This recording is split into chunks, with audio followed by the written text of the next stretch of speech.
BRS కు కంచుకోట లాంటి జూబ్లీహిల్స్ నియోజకవర్గంలో గులాబీ శ్రేణులు ఉప ఎన్నిక ప్రచారాన్ని పరుగులు పెట్టిస్తున్నారు. ఒకవైపు మాగంటి గోపీనాథ్ కుటుంబం, మరోవైపు పార్టీ నేతలు, కార్యకర్తలు ప్రజలతో మమేకమై కాంగ్రెస్ వైఫల్యాలను ప్రజలకు కళ్లకు కట్టినట్లు వివరిస్తున్నారు. తాజాగా ఉప ఎన్నికల షెడ్యూల్ విడుదలవడంతో గులాబీ శ్రేణుల్లో కొత్త జోష్ నెలకొంది.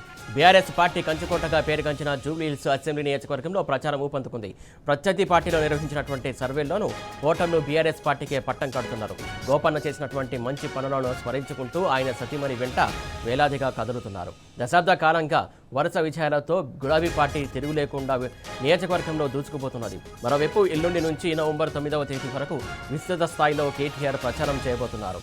ఎల్లుండి షేక్పేట, నవంబర్ 1న రెహమత్ నగర్, నవంబర్ 2న యూసుఫ్గూడ, 3న బోరబండ, 4న సోమాజిగూడ, నవంబర్ 5న వెంకట్రావు నగర్, 6న ఎర్రగడ్డ డివిజన్లలో రోడ్ షోలు నిర్వహించనున్నారు. అనంతరం నవంబర్ 8న షేక్పేట, యూసుఫ్గూడ, రెహమత్ నగర్ డివిజన్లలో రోడ్ షో ఉంటుంది. నవంబర్ 9న షేక్పేట నుంచి బోరబండ వరకు నిర్వహించే బైక్ ర్యాలీతో కేటీఆర్ ప్రచారం ముగియనుంది. దీనికి సంబంధించి తాజా అప్డేట్స్ మా కరెస్పాండెంట్ యాసర్ అందిస్తారు. యాసర్, చెప్పండి.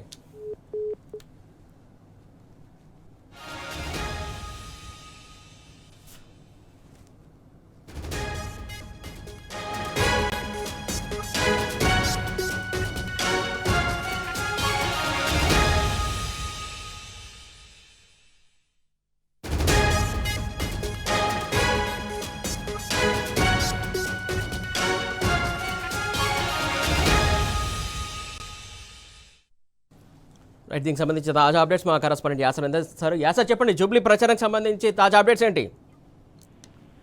ఏదైతే జూబ్లీహిల్స్ నియోజకవర్గంలో బీఆర్ఎస్ ఎమ్మెల్యే అభ్యర్థి మాగంటి సునీత గోపీనాథ్ విజయాన్ని కాంక్షిస్తూ బీఆర్ఎస్ నాయకులు అయితే ముమ్మల ప్రచారం నిర్వహిస్తున్నారు. ఇవాళ భారీ వర్షాన్ని సైతం లెక్క చేయకుండా ప్రచారాన్ని అయితే నిర్వహించారు. వానలోనే ప్రతి ఇంటికి తిరుగుతూ కారు గుర్తు కోటేయాలని బీఆర్ఎస్ శ్రేణులు అభ్యర్థించారు. అటు భారీ వర్షంలో కూడా బీఆర్ఎస్ ప్రచారానికి జూబ్లీహిల్స్ ప్రజలు స్వచ్ఛందంగా మద్దతు తెలుపుతున్నారు. బీఆర్ఎస్ ప్రచారానికి ప్రజల నుంచి అయితే మంచి స్పందన అయితే వస్తుంది. ప్రజలందరూ గులాబీ పార్టీకి జై కొడుతున్నారు. ఏ డివిజన్ చూసినా, ఏ ఏరియా చూసినా గులాబీ ప్రచారం అయితే ముమ్మరంగా కనపడుతుంది. దశాబ్ద కాలంగా వరుస విజయాలతో గులాబీ పార్టీ తిరిగి లేకుండా ఈ నియోజకవర్గంలో దూసుకుపోతుంది.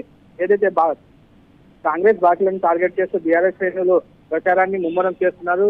రేవంత్ సర్కార్ వైఫల్యాలను కార్డు ద్వారా ప్రజలకు వివరిస్తున్నారు. ఈ నేపథ్యంలో పార్టీ కార్డుల ప్రచారానికి ప్రజల నుంచి అయితే పెద్ద స్పందన లభిస్తుంది. ప్రజలు స్వచ్ఛందంగా గులాబీ పార్టీకి మద్దతు పలుకుతున్నారు.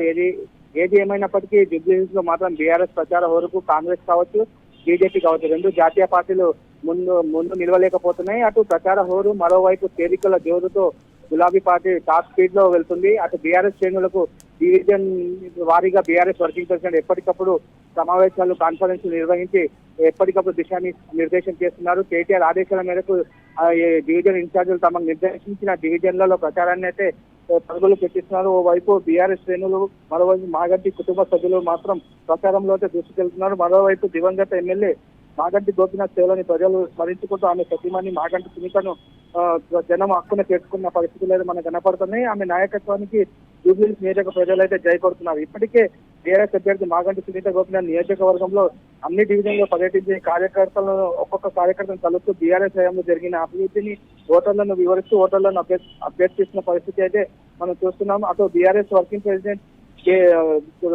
ప్రచారం కూడా నిర్వహించనున్నారు. ఎల్లుండి నుంచి నవంబర్ 9 వరకు విస్తృత స్థాయిలో కేటీఆర్ ప్రచారం చేయబోతున్నారు. ఏదైతే ఎల్లుండి షేక్పేట, నవంబర్ 1న రెహమత్ నగర్ కావచ్చు, నవంబర్ 2న యూసుఫ్గూడ, 3న బోరబండ, 4న సోమాజిగూడ, నవంబర్ 5న వెంకట్రావు నగర్ కావచ్చు, 6న ఎర్రగడ్డ డివిజన్ లో BRS working president KTR road show నిర్వహించనున్నారు. అటు కేటీఆర్ ప్రచారంతో గులాబీ పార్టీకి మరింత జోష్ రానుంది. ఇప్పటికే కేటీఆర్ ప్రచారం కోసం జూబ్లీహిల్స్ ప్రజలు చాలా ప్రజలు ఎదుర్కొంటున్నారు. ఈ నేపథ్యంలో గులాబీ పార్టీ అయితే జూబ్లీహిల్స్ లో మీద ఉన్నట్టు ప్రధానంగా చూసుకున్నట్లయితే కాంగ్రెస్ అభ్యర్థి నవీన్ యాదవ్ పై నియోజకం